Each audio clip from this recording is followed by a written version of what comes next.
Ketika Saudi tahun 1923-24 terjadi pemberontakan Wahabi, mereka menang mengendalikan Saudi, memimpin Saudi. Menang karena disokong Inggris Perancis. Ulama-ulama Indonesia yang ketika itu mondok di Mekah segera pulang dan bawa kitab-kitab itu. Mbah Hashim As'ari, Mbah Wahab, Mbah Bisri, Syekhona, Mbah Hasan Ginggong, Mbah Ridwan Blitar, Kang Mas Roziki, dulu juga di Mekah sekitar 7 tahun.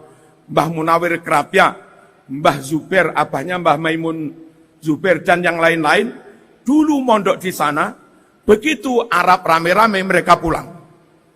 Apa itu? Kitab Bukhari Muslim tafsir setelah Wahabi menang di sana dimusnahkan, lalu dicetak kitab baru yang sudah dirubah-rubah. Di Indonesia ini kitab-kitab itu diselamatkan.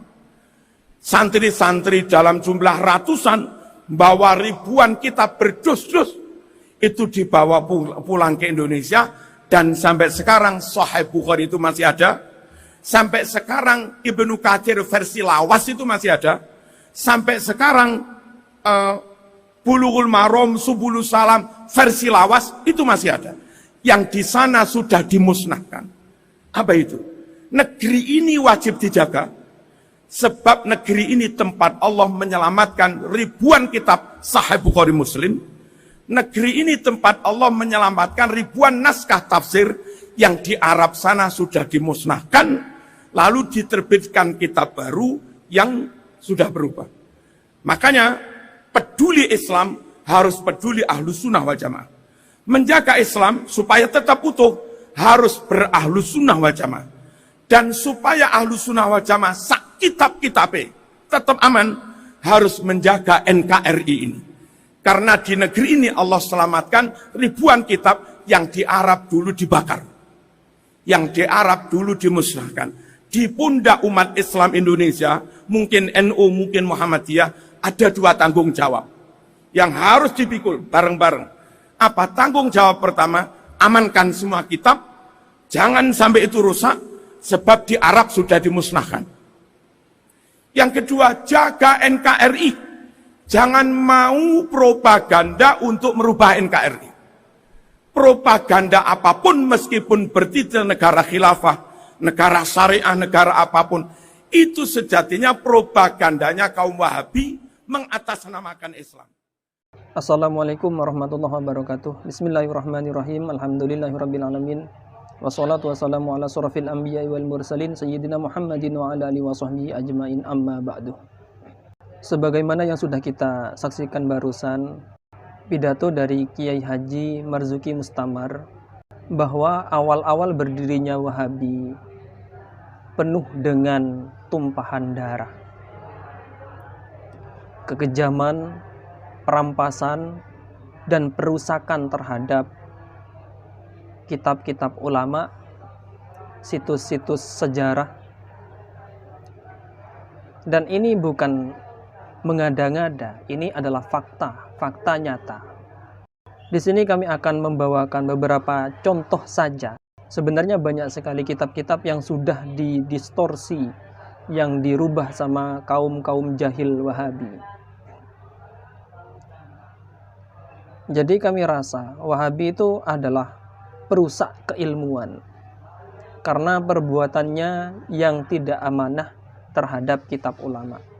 Langsung saja kami bacakan keterangan dalam kitab Kasful Khafa an Abatil Wahabiyah bi Kutubil Ulama, karangan Ustadz Dr. Ali Mikdadi Al-Hatimi. Pada halaman 33, beliau menuliskan tentang pembahasan pertama adalah Tahriful Wahabiyah li Kutubil Ulama, yaitu distorsi kaum Wahabi terhadap kitab para ulama. Kami bacakan nasul ibarahnya. La yakhfa ala kulli mutabi'i wa mutali'i ma sana'ahu al-Wahabiyah. Sudah tidak samar lagi bagi setiap orang yang mengikuti atau mempelajari atau meneliti apa yang dilakukan oleh kaum-kaum Wahabi. Semisal min tomsin, seperti penghapusan terhadap tulisan ulama, wa tahrif, distorsi, wa tasjifin, pemalsuan, wa tazwirin, pendustaan, likutubi ahlil ilmi, terhadap kitab-kitab para ahli ilmu, alladzina khalaful manhaj al-wahhabi fil adidih minal usul wal furu'i, yang mana ahli ilmu itu tidak sepaham dengan manhaj wahabi. Ya, manhaj salak itu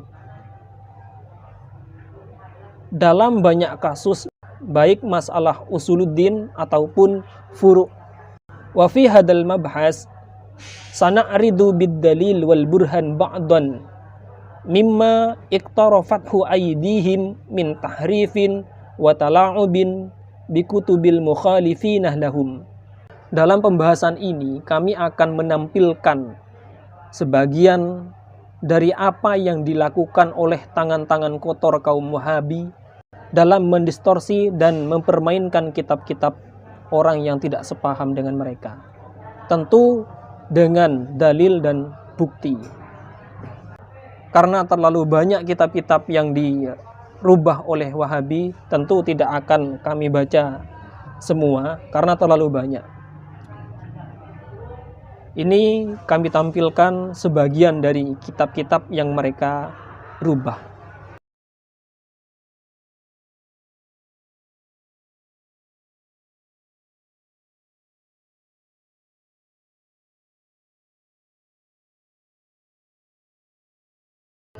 Dari kejadian ini, semestinya kan orang yang memiliki akal itu bisa berpikir, kenapa orang sampai merubah kitab ulama? Nalar yang sehat dan logika yang sederhana pasti mengatakan berarti ada tujuan yang buruk dari orang yang merubah tersebut. Kenapa? Karena ia telah melakukan keburukan yang dilarang oleh agama. Semoga yang sedikit ini mampu membuka pikiran dan hati nurani kawan-kawan Wahabi kita. Sekian, wassalamualaikum warahmatullahi wabarakatuh.